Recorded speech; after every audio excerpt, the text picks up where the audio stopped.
Bismillahirrahmanirrahim. Assalamualaikum warahmatullahi wabarakatuh. Alhamdulillahirabbil alamin wassalatu wassalamu ala asrofil anbiya'i wal mursalin wa ala alihi washabihi ajmain amma ba'du.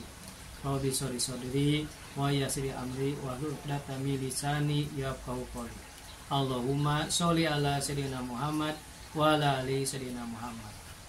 Alhamdulillah, puji dan syukur marilah kita sama-sama panjatkan kepada Allah Subhanahu wa taala, karena berkat rahmat dan karunia-Nya kita masih berikan kesempatan untuk menjalankan rutinitas kita, terutama menjalankan ibadah puasa di bulan suci Ramadan ini. Mudah-mudahan ibadah puasa yang kita jalani dari hari pertama sampai hari sekarang mendapatkan ridho dan diterima oleh Allah Subhanahu wa taala. Amin ya Allah ya rabbal alamin. Shalawat serta salam semoga tetap tercurah kepada junjungan kita Nabi besar Nabi Muhammad sallallahu alaihi wasallam, kepada keluarganya, sahabatnya, hingga umatnya yang tumut dan taat kepada ajarannya. Mudah-mudahan kita semua mendapatkan syafaat dari Nabi Muhammad sallallahu alaihi wasallam kelak di yaumil akhir. Kaum muslimin wal muslimat yang berbahagia, alhamdulillah tidak terasa kita sekarang sudah memasuki 10 hari terakhir di bulan suci Ramadan ini. Sebagaimana yang telah kita ketahui bersama, para ulama membagi bulan suci Ramadan ini menjadi 3 fase. Yang pertama yaitu fase di mana Allah menurunkan rahmat-Nya kepada kita. Allah memberikan rahmat bagi siapa saja menjalankan puasa dengan penuh keimanan dan ketakwaan.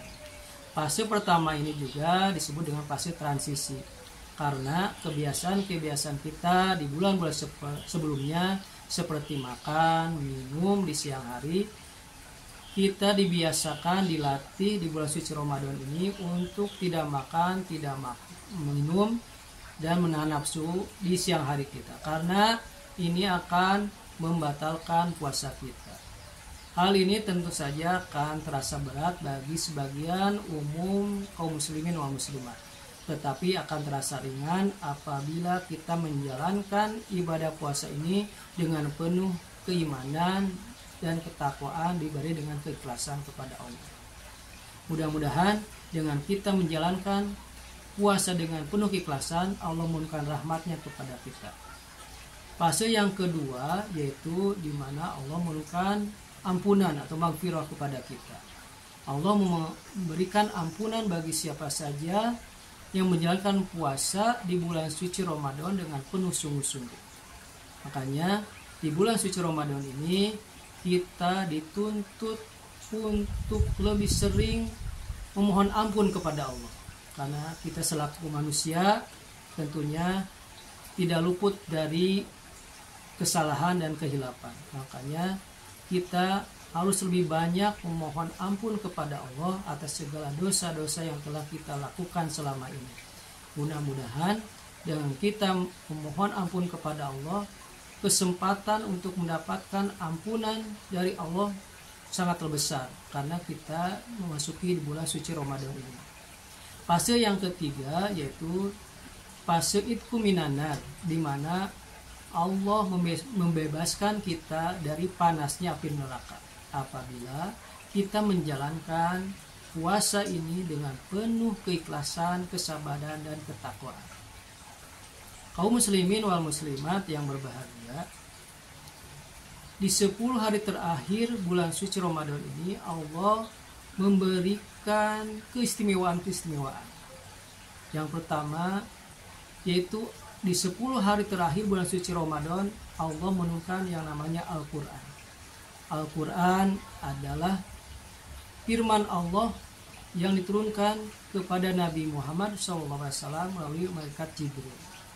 Al-Quran merupakan pedoman hidup, petunjuk bagi umat Islam di seluruh dunia. Barang siapa yang berpegang teguh kepada Al-Quran dan Al-Hadis, insya Allah dia akan selamat hidupnya di dunia dan akhirat. Di bulan suci Ramadan ini kita harus sering lebih banyak membaca Al-Quran, karena setiap huruf yang kita baca insya Allah akan bernilai pahala di hadapan Allah, dan pahalanya akan dilipat gandakan oleh Allah Subhanahu wa taala. Yang kedua, di 10 hari terakhir bulan suci Ramadan ini Allah menurunkan yang namanya malam Lailatul Qadar. Seperti yang telah difirmankan oleh Allah di dalam Al-Qur'an surat Al-Qadar, A'udzubillahi minasyaitonirrajim. Bismillahirrahmanirrahim. Inna anjalnahu fi lailatul qadar. Fama adraka ma lailatul qadar. Lailatul qadar khairun min alfi syahr. Tanazilul malaikat wa ruhu fiha bi rabbihim min kulli amr. Salamun hiya hatta matla'il qadar. Shadaqallahu adzim. Malam Lailatul Qadar adalah suatu malam yang nilai pahalanya, nilai ibadahnya seperti kita menjalankan ibadah 1000 bulan. Kalau dikonversikan ke dalam tahun itu sekitar 83 tahun lebih lamanya. Allah Subhanahu wa taala sangat sayang kepada umat Nabi Muhammad SAW karena usia umat Nabi Muhammad rata-rata antara 60 atau 70 tahun.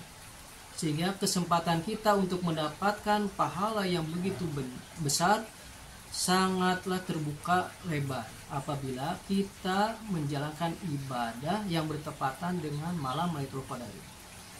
Malam Lailatul Qadar ini tidak ditentukan kapan terjadinya, hanya Allah yang tahu kapan malam Lailatul Qadar itu akan diturunkan.